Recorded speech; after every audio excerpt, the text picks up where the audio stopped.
The station floated between three star systems, silent and bright like a jewel in empty space. It was called Meridian Point, a neutral place where species that did not trust each other came to talk instead of fight. The air inside was carefully balanced for many kinds of lungs. The walls shifted color slowly, calming most nervous minds. Daniel Reyes stood inside the main negotiation chamber, hands clasped behind his back. He wore the standard human envoy uniform, plain, dark, with no weapons visible. He was not a soldier anymore, but habit stayed. He watched everything, the exits, the guards, the way the alien commander across from him stood perfectly still, like a statue carved from metal and muscle.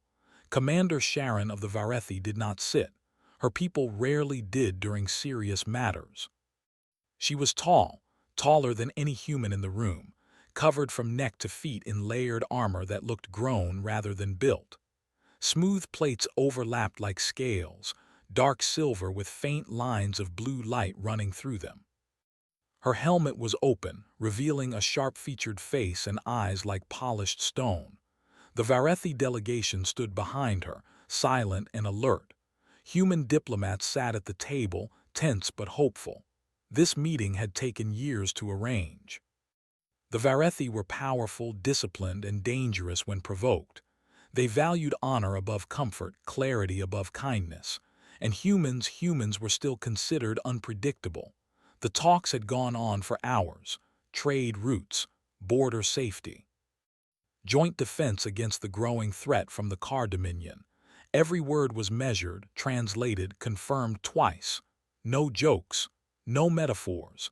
Daniel had followed the rules carefully until the question came. Commander Sharon stepped forward, her armored boots making a soft, heavy sound against the floor. Her voice was calm, deep, perfectly translated into Daniel's earpiece. "You have made your position clear, human Daniel Reyes," she said. "You ask for our fleets to stand with yours if the Dominion advances. Such support is not given freely." Daniel nodded. "We understand." Her eyes fixed on him, unblinking. "Then state your price.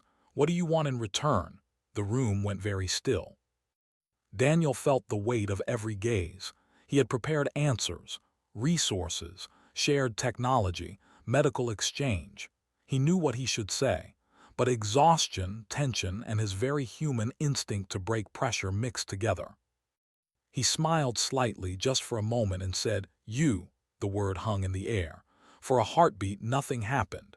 Then the temperature in the room seemed to change. The Varethi behind their commander shifted. One of the human diplomats inhaled sharply. Daniel realized his mistake instantly. He opened his mouth to correct it, but Commander Sharon raised one armored hand. Her gaze did not show anger, it showed something else. Focus. Decision.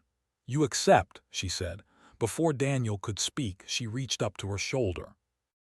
A soft mechanical sound echoed as the first lock of her armor disengaged. Daniel's smile vanished. "Commander, wait," he said quickly, stepping forward with both hands raised, palms open. She paused, fingers still resting on the armor seal. Her head tilted slightly. "You spoke your desire. I honor direct speech." "I didn't mean," Daniel swallowed. "I was joking. I meant your cooperation, your support." A murmur rippled through the Varethi delegation. The human diplomats looked like they might pass out. Commander Sharon studied him. Slowly, deliberately, she lowered her hand. "A joke," she repeated. "You used false words during binding negotiation." Daniel felt heat rush to his face. "Yes, and that's my fault. I'm sorry." The translators struggled with the word sorry.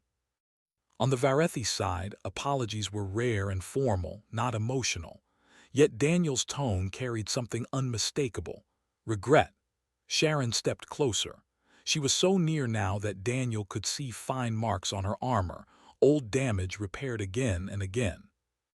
"You must understand," she said, "among my people to ask for me is not a claim of possession. It is a request for trust." She gestured to her armor. "This is not clothing. It is bond gear, life gear.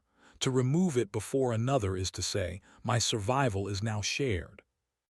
The room was silent again, but this time it was heavy. Daniel felt something twist in his chest. He had faced enemy fire before, had stood in ruins and blood, but this was different. "I would never ask that without understanding," he said quietly. "And I would never take it as a joke." Sharon watched him carefully. "Yet you stopped me." "Yes." "Why?" Daniel took a breath. He chose his words slowly, clearly. "Because even if it was a mistake, I didn't want to benefit from it. Not like that. Not if it put you at risk." The Varethi behind her stiffened. A few glanced at each other. This was not a response they expected. Sharon straightened. The faint blue lines in her armor pulsed once, then steadied. "You refuse an offered bond," she said. "That is unusual." Daniel gave a small, tired smile. "Humans are good at being unusual." One of the human diplomats let out a nervous laugh, then quickly stopped. The commander turned slightly, addressing both delegations. "This session will pause." No one argued. As the room cleared, Sharon remained, her guard stepping back to the edges.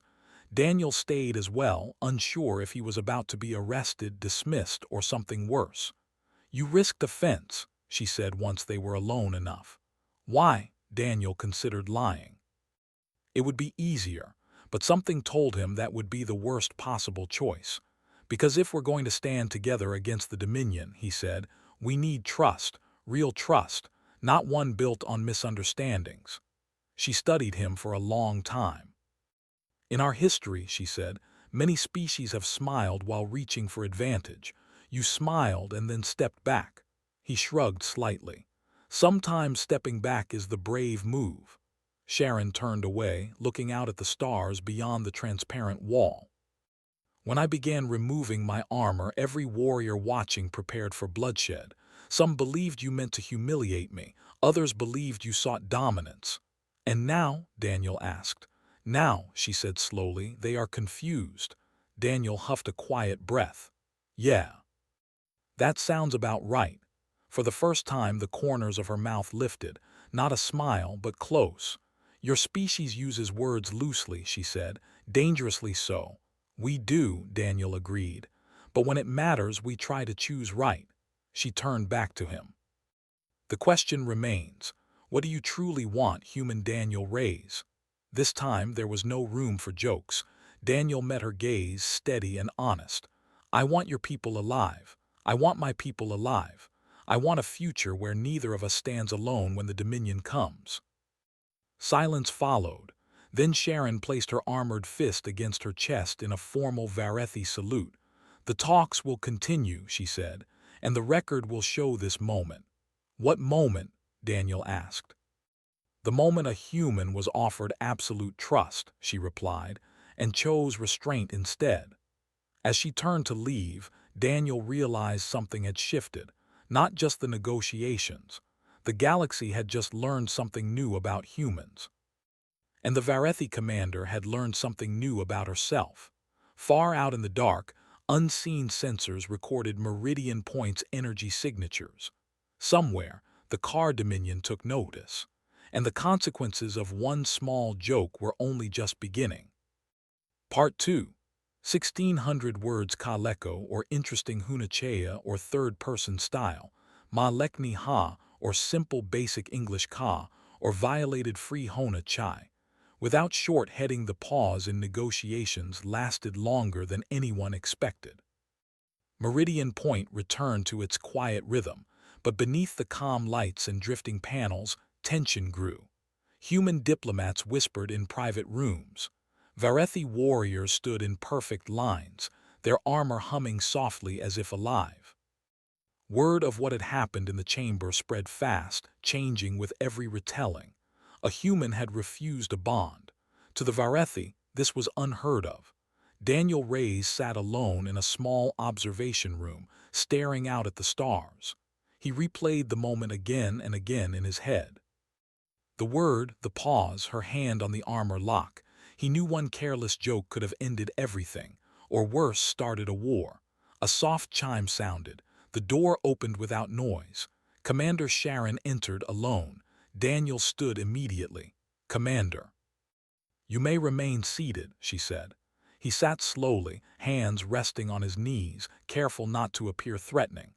She stood near the window, looking at the stars the same way she had before. For a while, neither of them spoke. "In my culture," she said at last, "silence is used to measure intent." Daniel nodded. "In mine, we're bad at it. I have noticed." He smiled faintly, then let it fade. "I wanted to say again, I didn't mean to disrespect you." "You did not," she replied. "Not in the end." She turned to face him. "But the confusion you caused has consequences." Daniel expected that. "I figured. The Varethi High Command has requested clarification," she continued. "They ask why a human would reject a bond that grants immediate alliance, shared command authority, and personal protection." Daniel raised an eyebrow. "All that comes with taking off armor." "Yes." "Well," he said slowly, "then I definitely didn't earn it." Sharon studied him. "You believe trust must be earned over time." "Yes. That belief is inefficient." "Maybe," Daniel admitted, "but it lasts." Her eyes narrowed slightly, not in anger, in thought.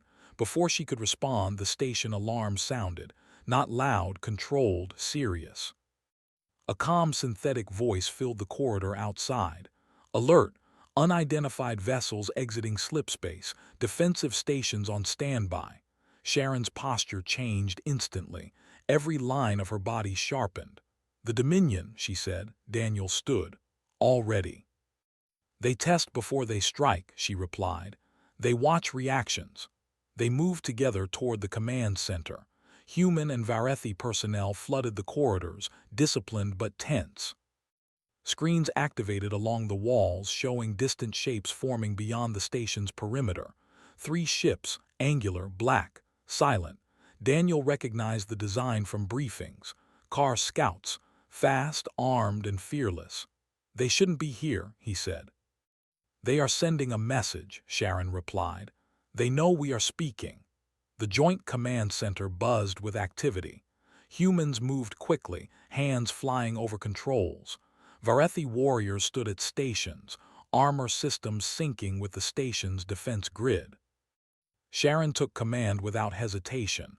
No one questioned it. Even the human officers deferred instinctively. "Hold fire," she ordered.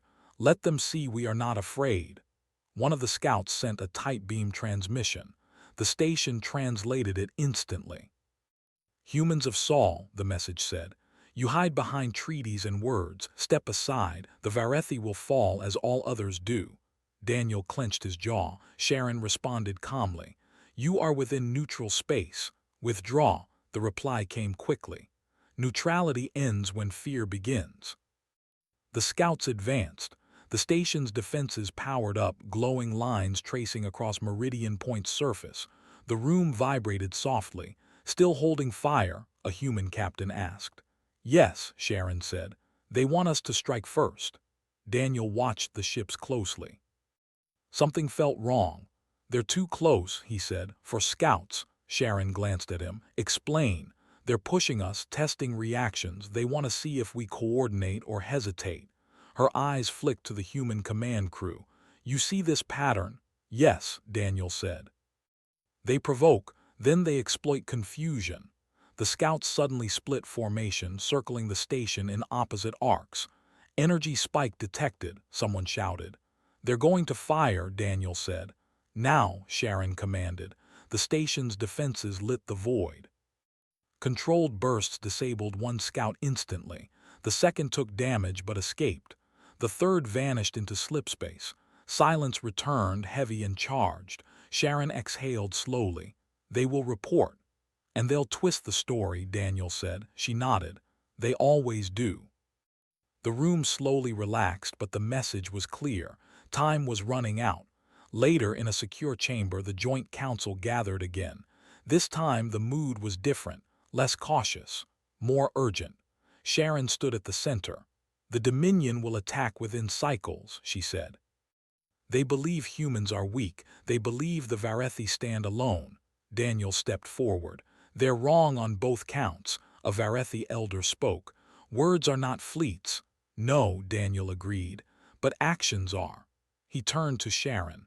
"Let us fight together, not through symbols." Through planning, training, shared command. The elders exchanged glances. Sharon raised her hand. There is another path. All eyes turned to her. The bond may be refused, she said, but its meaning remains. Trust offered, trust returned. She looked at Daniel. You stopped me from removing my armor, but that does not mean I cannot share its burden. She reached up, not to remove it, but to unlock a small section at her wrist. A panel slid open, revealing glowing patterns beneath. This armor records battle data directly from my body, she said. Heart rate, pain, fear, focus. Gasps echoed through the room. I will share this feed with human command during combat, she continued. They will see what I see, feel what I endure. Daniel's eyes widened. That's a lot. Yes, she said simply, it is trust. The elders were silent for a long moment, then one bowed his head. So be it.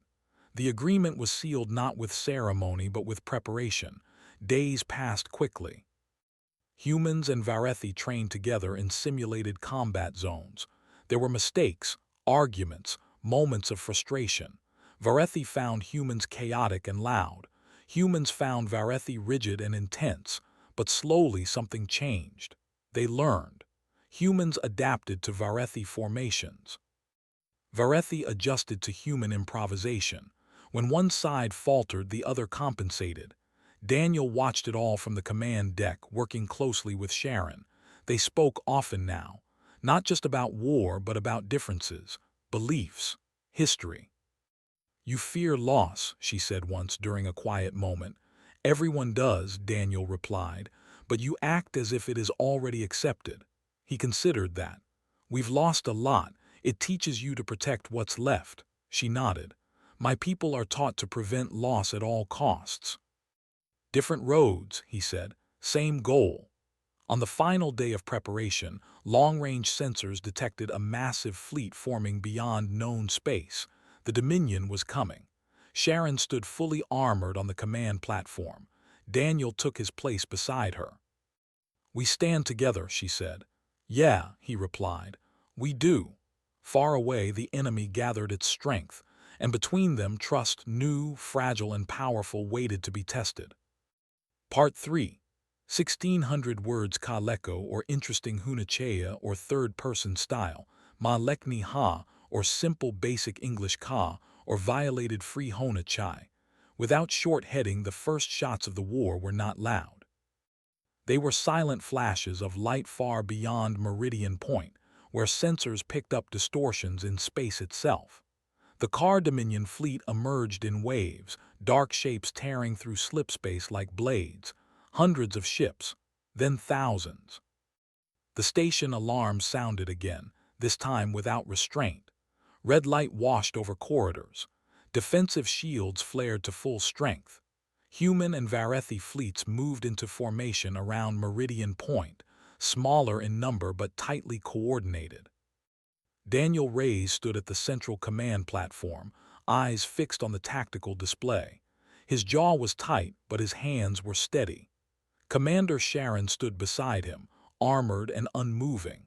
The live feed from her armor streamed directly into human systems. Every shift in her stance, every spike of adrenaline, every calm breath, human officers had never experienced anything like it. She's not afraid, one whispered. No, another replied quietly. She's focused. The Dominion fleet advanced without hesitation. Their formation was aggressive, sharp, designed to overwhelm through fear alone. They think we'll break, Daniel said. They always do, Sharon replied. They have never faced a species that refuses to run when confused. The first exchange came fast. Dominion heavy cannons fired long-range energy lances, ripping through space toward the Allied line. Human ships broke formation instantly, scattering in unpredictable arcs. To Dominion commanders, it looked like panic, but it was not. Varethi ships held steady, shields overlapping in disciplined layers. As the enemy fire hit, human strike craft slipped through gaps, fast and precise, targeting weak points already marked by Varethi targeting data. Explosions bloomed across the void. Direct hit, a human pilot shouted. Dominion cruiser disabled. Cheers rose, but Daniel raised a hand. "Stay sharp," he said. "This is just the opening move." He was right. The Dominion adapted quickly. Smaller attack ships surged forward, flooding the battlefield, forcing close combat where numbers mattered more than planning. "Varethi flank under pressure," a tactical officer reported. Sharon did not hesitate. "Reposition third shield wing. Human units follow my signal." Her armor pulsed, sending data directly into human systems. Without discussion, human ships matched her movements, sliding into protective arcs they had practiced only days ago. It worked. For a moment. Then a warning blared. "Enemy boarding pods detected," someone shouted. Dozens of small objects detached from a Dominion carrier, streaking toward Meridian Point itself. "They're targeting the station," Daniel said. "They want the symbol." "And the command," Sharon added. There was no time to stop them all. Several pods breached the outer hull. Inside Meridian Point, the war became personal. Dominion soldiers poured through torn corridors, tall and heavily armed, their movements brutal and efficient. Station security fell back, buying time. Sharon turned to Daniel. "I will engage." "You don't have to go alone," he said. "I will not," she replied. Human Marines were already moving, locking armor, checking weapons. They formed up around her without orders. "She's our priority," one Marine said. "Where she goes, we go." They met the enemy in a wide transit hall, lights flickering, smoke rising from ruptured panels. Dominion troops charged without hesitation. The first clash was violent and chaotic. Varethi's strength met Dominion force head-on, armor against armor. Sharon moved like a living weapon, every strike precise, every step calculated. Her armor feed showed no hesitation, only intent. Human Marines fought differently. They shouted, they signaled, they adapted. When a Dominion soldier broke through Varethi lines, a human stepped in. When a human fell back, a Varethi closed the gap. Trust in motion. Then something went wrong. A Dominion heavy unit detonated an explosive charge at close range. The blast tore through the hall, throwing bodies and metal alike. When the smoke cleared, Sharon was on one knee. Warning alerts flooded human systems. "Armor breach detected." Daniel's heart dropped. Her left side armor was cracked, blue light flickering wildly. Her breathing spiked. Pain indicators surged. "She's exposed," someone shouted. Dominion forces saw it too. They pushed forward, focused, ruthless. Without hesitation, the human Marines moved. They did not pull back. They closed in around Sharon, forming a living wall. Their armor was not as strong. Their bodies were weaker, but they did not move. One Marine knelt beside her, hands pressing against the damaged armor, manually stabilizing the systems. "Hold still, Commander," he said. "We've got you." Her eyes widened slightly. "You risk death." He gave a tight smile. "Yeah, that's kind of the job." More Marines joined, weapons firing over shoulders, bodies taking hits meant for her. The armor feed showed something new. Fear, not her fear, the humans, and still they stayed. Sharon felt it clearly now. The truth of the bond she had almost offered, not ceremonial, not symbolic, real. With effort she rose to her feet, supported by human hands. Her armor system stabilized just enough. "Fall back in steps," she commanded. "Protect the wounded." They moved together slowly, refusing to break formation. Behind them, Meridian Point's defenses finally cleared the remaining boarding pods. Reinforcements arrived, pushing the Dominion forces back, driving them into retreat. The corridor fell silent except for heavy breathing. Sharon stood still for a moment, then turned to the Marines around her. "You should not have done that," she said. One shrugged. "You would have done the same." She looked at them, really looked, seeing not chaos but choice. "Yes," she said quietly, "I would have." Outside, the space battle reached its turning point. The Dominion fleet, unprepared for such coordination, began to lose formation. Human unpredictability and Varethi discipline combined into something they could not counter. Their command ship took a direct hit. The signal to retreat echoed across the battlefield. One by one, Dominion vessels jumped to slipspace, fleeing. The war's first major battle was over. Meridian Point survived. But it was changed. In the aftermath, med bays overflowed. Repairs began immediately. Losses were counted and honored. Daniel found Sharon in a quiet chamber, her armor partially repaired, systems humming softly. "You're hurt," he said. "I will heal," she replied. "My pride has taken more damage," he smiled faintly. "Welcome to working with humans." She studied him. "When you said you did not know what it meant." "No," he admitted. "And yet," she continued, "you have now proven worthy of it." Daniel shook his head. "This wasn't about worth. It was about not letting someone stand alone." She considered that. "That belief will change the galaxy." Outside, distant stars burned quietly. The Dominion had learned something today. Humans did not need armor to be dangerous.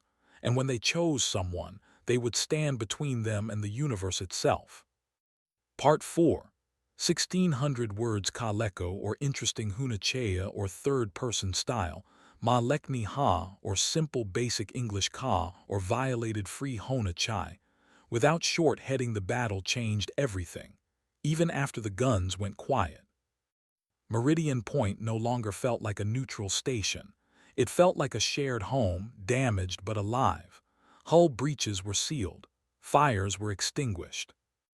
The air still smelled faintly of burned metal and ozone, but there was movement everywhere. Humans and Varethi working side by side without orders, without hesitation. Daniel Reyes walked through one of the main corridors, watching the scene unfold.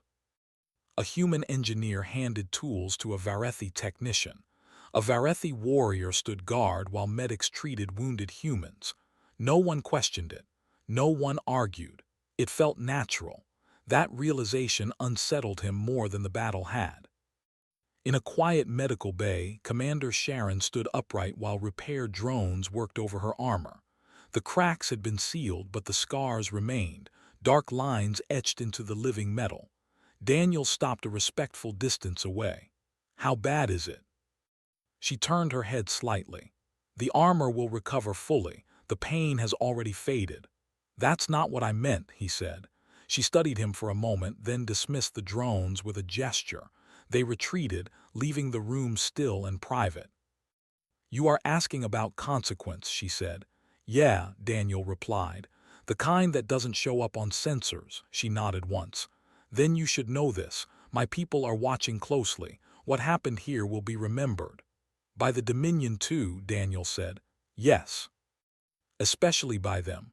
Long-range reports confirmed it within hours. The Dominion fleet had withdrawn far beyond expected range. They were regrouping, but they were cautious now. Something had unsettled them. Not a weapon, a behavior. In the following days, delegations arrived from species that had once refused to sit at the same table. They came quietly, carefully, curious about the reports spreading through trade routes and intelligence networks.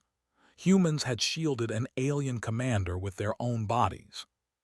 Not for control, not for reward, for choice. The Varethi High Council convened in full. For the first time in generations, they invited a human observer. Daniel stood at the edge of the great chamber, surrounded by towering figures in armor older than most human civilizations. Sharon stood at the center. "The bond was offered," an elder said, his voice echoing. "It was refused, yet its meaning was fulfilled." Another elder spoke. "Is this human worthy of it now?" Sharon did not look at Daniel when she answered. "Worthiness is the wrong measure." The elders murmured. She continued, "He did not seek power. He did not seek advantage. He chose restraint when strength was offered freely. And when strength was needed, his people gave it without being asked." Silence followed. Then the eldest among them spoke. "What do you propose, Commander?" Sharon turned, finally meeting Daniel's eyes. "I propose a new path. No ceremonial bond. No symbols misunderstood. Only shared command, shared risk, and shared future." The council deliberated for a long time. When the decision came, it was unanimous. The Varethi would stand with humanity, Not as guardians, not as masters, as equals, the announcement echoed across known space. The Dominion responded with threats, then silence. Weeks passed. Joint fleets trained together. Supply lines merged. Strategy rooms filled with voices that once would have argued now finished each other's thoughts. Daniel and Sharon worked closely, often late into the cycle. There was no awkwardness now, no unspoken tension, just mutual understanding. One quiet moment as they looked out over a growing fleet, Sharon spoke. "You have not asked again," she said. "Asked what?" Daniel replied. "For me." He smiled softly. "I learned my lesson." She tilted her head. "You misunderstand. The meaning has changed." Daniel turned to face her fully. "Then tell me." She placed her armored fist against her chest. "Among my people to fight beside another who will not abandon you, that is the truest bond." He nodded. "Then we already have it." Far away, the Dominion made its final move. They returned not with scouts but with everything they had. The largest fleet the galaxy had seen in centuries tore into known space, burning worlds that refused to submit, pushing toward the heart of the new alliance. This time, the Allies did not wait. They met the Dominion in open space. The final battle was brutal and vast. Entire star systems lit with weapons fire. Ships were lost. Lives were lost. But the line held. Human adaptability countered Dominion aggression. Varethi discipline anchored every formation. When one faltered, the other compensated. There was no panic, no confusion, only resolve. At the height of the battle, the Dominion flagship targeted Sharon's command vessel, recognizing her as a symbol they needed to break. Daniel's ship moved without hesitation, sliding between them, shields flaring under impossible strain. "Daniel," Sharon warned. "Not losing you today," he said simply. Together, their ships coordinated a strike that tore through the Dominion flagship's core. The explosion rippled through the enemy fleet like a shockwave. The Dominion broke. This time they did not regroup. They surrendered. The war ended not with celebration but with relief. Months later, Meridian Point was rebuilt, stronger than before. It became the center of a new coalition, a place where misunderstandings were addressed instead of exploited. Daniel stood once more in the negotiation chamber where it had all begun. Sharon stood across from him, armor gleaming, eyes steady. She asked the question again, formally, clearly. "What do you want, human Daniel Rays?" There was no humor in his answer. "I want us," he said, "standing together, choosing each other, every time." She nodded.